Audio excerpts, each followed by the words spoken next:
मित्रांनो, आता कलम 223 मध्ये एक नवीन प्रोव्हिजन आलेली आहे.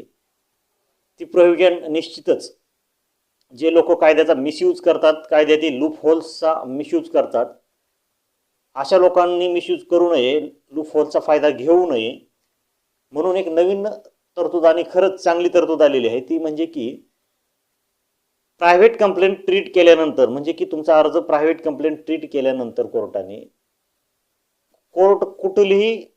कुठलाही आदेश, म्हणजे की तुमच्या विरुद्ध इश्यू प्रोसेसचा आदेश अथवा कुठल्याही प्रकारची इन्क्वायरी करण्यापूर्वी कोर्ट गैर अर्जदाराला, म्हणजेच की आरोपीला नोटीस काढणार आणि नोटीस काढून आरोपीला तुमचं काही या तक्रारीबद्दल काही म्हणणं आहे का, किंवा तुमच्याकडे काही याविरुद्ध काही पुरावे आहेत का, किंवा ही कंप्लेंटबद्दल तुमचं काय म्हणणं आहे का, हे सांगा म्हणून आरोपीला नोटीस काढायची एक नवीन तरतूद, नवीन प्रोव्हिजन आलेली आहे.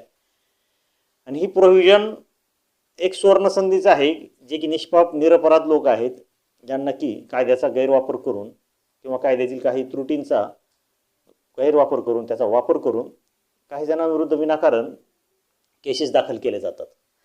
तर मित्रांनो, नोटीस मिळाल्यानंतर तिथे एक संधी आहे की आरोपीच्या वतीने एक चांगला वकील लावून आपण तिथे हजर व्हायचे. हजर होऊन आपण हजर झाल्यानंतर आपला जो काही डिफेन्स आहे तो डिफेन्स आपण कोर्टासमोर सादर करायचा आहे. आणि जर कोर्टाला तुम्ही घेतलेले कारणे आणि घेतलेला डिफेन्स किंवा तुमची मांडलेली बाजू ही योग्य वाटली, तर कोर्ट सदरची खाजगी तक्रार हे डिसमिस करू शकतं, तिथंच रद्द देखील करू शकतं.